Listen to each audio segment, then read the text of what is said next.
Hello and welcome to the Healthy Lifestyle Conversations brought to you by Correct. I'm Izel Maden, your host and functional medicine certified health coach, joined by my amazing co-host and dear brother Eli, a certified health and life coach. Get ready for an inspiring and motivational journey filled with practical tools to guide you towards a healthier, happier version of yourself. Each week, we'll delve into science-backed, up-to-date information on nutrition, movement, sleep, breathing, relationships, stress management, and positive mindset. Throughout our conversations, you will discover how these lifestyle factors not only contribute to your well being, but also pave the way for a more meaningful, peaceful, and joyful life experience. So, whether you are tuning in during your morning routine or winding down in the evening, we are thrilled to have you with us. Let's embark on this transformative journey together.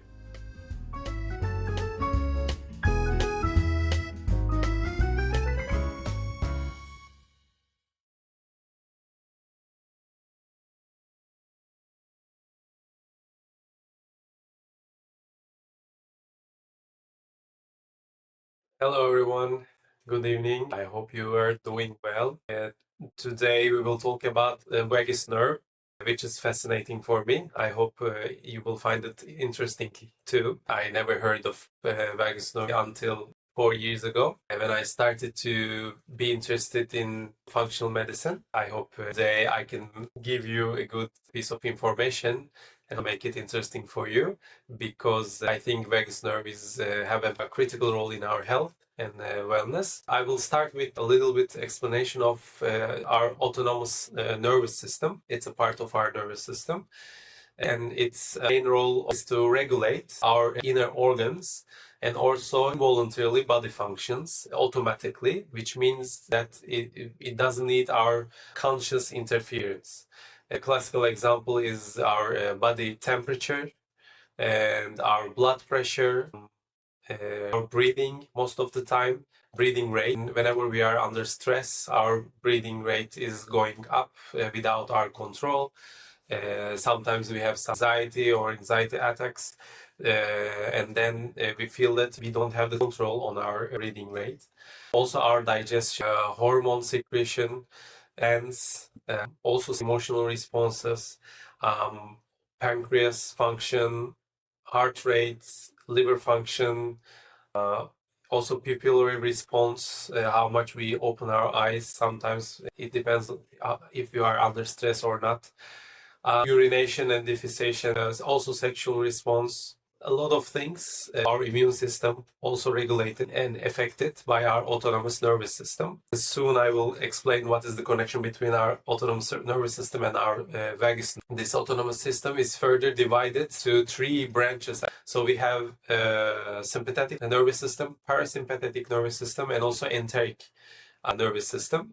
The enteric nervous system is actually responsible on our digestive organs and digestive mechanism. Sympathetic system controls our fight, flight, and freeze response, which means our survival mechanism against threats and other stressors. It can be physical, mental, emotional. All the mammals has this system. Through this sympathetic system and stress control, our stress hormones are secreted according to the situation that we are in. And also our heart rate increases when the sympathetic system is active. Our blood pressure increases, and most of the blood is going to skeletal muscles in order to respond to the threat that we are having. The classical example in the nature, there is a wild animal that we see, and then we need to run or fight. So we need our muscles in place and ready for that. And also our eye pupils are getting bigger so that we can have a clear eyesight to act on the threat. Stress hormones are activating us, our heart rate and blood vessels. So this is a good situation if you are under stress. But if the situation is chronically active and we are under stress most of the time, then our body starts to get damage from the stress hormones and the high blood pressure. Our heart and all the vessels are getting tired and getting damaged with the time. So in modern time, the problem is that we have chronic stress not actual stress that we have wild animals, but we have a lot of beliefs and emotions, stuck emotions and belief systems, most of them negative, that are constantly keeping us in the sympathetic system, fight or flight response, which are coming mostly from our childhood experiences. And let's say, as an example, we can think that the world is not a safe place, I'm not worth it. These kind of beliefs, unconscious beliefs, are causing us to be under stress most of the time with environmental or triggers. It can be in the work environment, with our support, with our children. If we are under stress most of the time, so it can damage us. And the parasympathetic system is almost opposite. It is called also the rest and digest and also detoxify or healing response, which means is that after the real threat, the body should be relaxed. Actually, all the animal you can see in the nature that they are doing like physical movement to get released from the stress. So this is the response of the parasympathetic system. And this is also good for our cardiovascular health because the stress hormones are getting lower, the blood pressure decreases, our heart rate decreases, and we start to get deeper breaths, and our anxiety gets lower. So this is the parasympathetic system. Why I explain all these different systems of our nervous system? Because the vagus nerve is actually like a button of like on off of these two opposite systems, which means if our vagus nerve is activated, it can switch off the sympathetic system, the fight or flight response, and help us to go to the healing, rest and digest response. Parasympathetic system will be activated.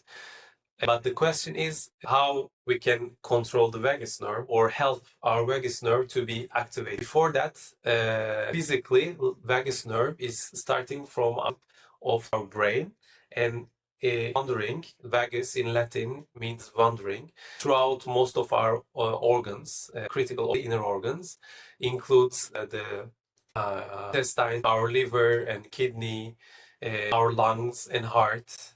So as you see, this nerve is very critical. It's the longest nerve in our body. So I find it really interesting that in biology classes we never learn about it. Vagus nerve is a connection point of our mind and body, physical connection it is creating.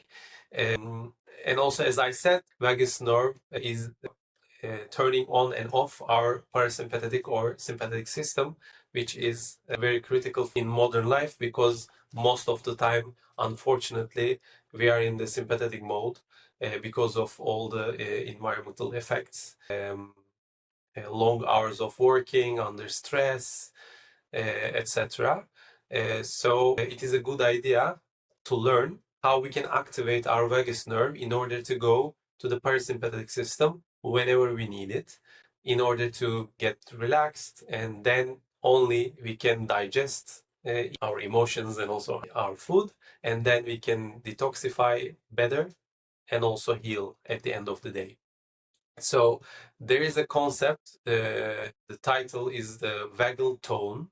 The vagal tone is actually the activity level of the vagus nerve. This is, I think, key element to our health and healing, because if we have a high level of vagal tone, it means that we have a better brain health, cardiovascular health, mental health. Our immune system, digestive system is better because the vagus nerve is going to the lungs, directly connected, and also our social relationships. And when the vagal tone, the activation of vagus nerve is low, we have a higher level of anxiety and depression. Our pain signaling is also higher. We have a higher inflammation, blood sugar, hormonal problems, and also stress hormone secretion will be higher if the vagal tone is low. So it's a good idea to have a better activation of vagus nerve. In order to improve our vagal tone, we have actually a lot of activities that we can do, simple activities and also complex ones. So I will give some practical examples. In the physical sense, we can do deep breathing, which helps to improve the vagal tone. we can sing and also actually chant, because chanting is activating our vagus nerve. We can massage specific areas that the vagus nerve is going through. Chanting, I guess you know that most of the indigenous cultures, Hindus and other cultures are familiar with it and using it. Also, most of the religions have chanting. Yoga, Qi or Qigong can activate our vagus nerve. Craniosacral therapy can help. Also, using relaxing essential oils, breathing or using as a massage can help us. Having a cold shower, another good idea in order to activate vagus nerve. Simple activities like gargling helps. I use it and it really helps me to activate my vagus nerves. Fasting is another way. Doing some coffee enemas, but of course it's a good idea to ask your doctor if it's a good activity to do and it suits you. You need to check with your doctor doing enema. Also, using some probiotics and essential fatty acids like omega-3 oils are activating actually our vagus nerve. Mentally, other activities you can do are meditation. Nothing actually activates our vagus nerve. Praying, positive social engagements and interactions. There are some therapies or some activities, emotional freedom technique, EFT, EMDR, somatic experience, or even psychotherapy. It can help to activate your vagus nerve. And also simple things like gratitude expression, compassion, self-compassion, and loving kindness, basic ideas of Buddhism also can help you to mentally be ready to increase your vagal tone. Biofeedback. So these are the activities can help to activate the vagus nerve in order for you to have an increased level of vagal tone. So here we have a question, how we can measure our stress level through the activation of vagus nerve physically, because all the things that I'm saying activating vagus nerve is not something that we can measure. So actually it is found that the heart rate variability, HRV, most of our heart watches, etc. now today have these measurements, can help us measure our stress level. It gives a really good indication. So the heart rate variability is the time between each of our heart beat. As you know, our heartbeat goes like up and down, but the time between the heartbeats are actually not always the same exact time. So the difference between them, if although small differences, if we have a lot of variety, it means that we have a higher rate variability, which is indication that we are more resilient to our stress, to the stressors, and we are in the sympathetic mode, which is relaxation, digestion, and healing mode. There are a lot of tools that you can use. One of them is this kind of watches that can measure your heart rate variability throughout the day or during the sleep. It is an indication of your physiological resilience and also behavioral flexibility, because most of the time, as you know, we cannot control our stressors in life, but we can control our response to those stresses in order to stay calm and in the healing state. So this is the heart rate variability that you can use as indication and measurement of your activation level of your vagus nerve in order to return or be in the parasympathetic digest relaxing state.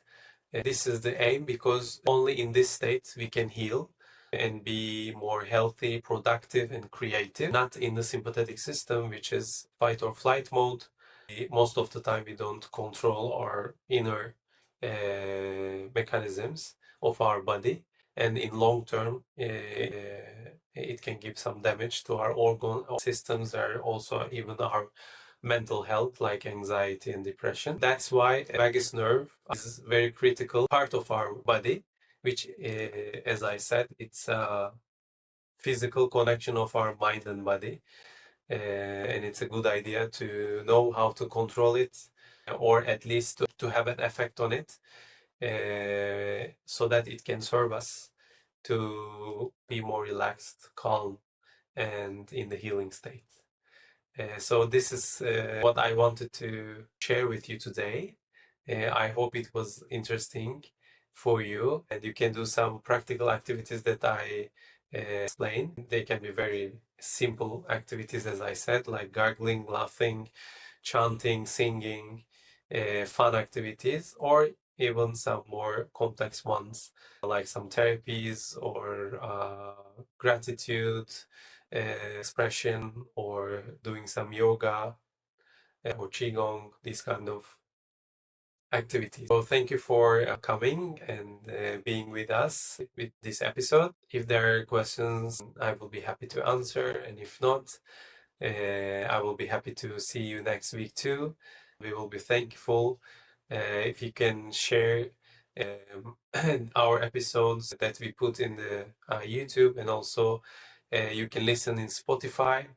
And if you can also share with your friends our Instagram, Core Acts, it will be great that other people can also have the opportunity to learn and share about healthy lifestyle. See you next week and have a great week. Thank you.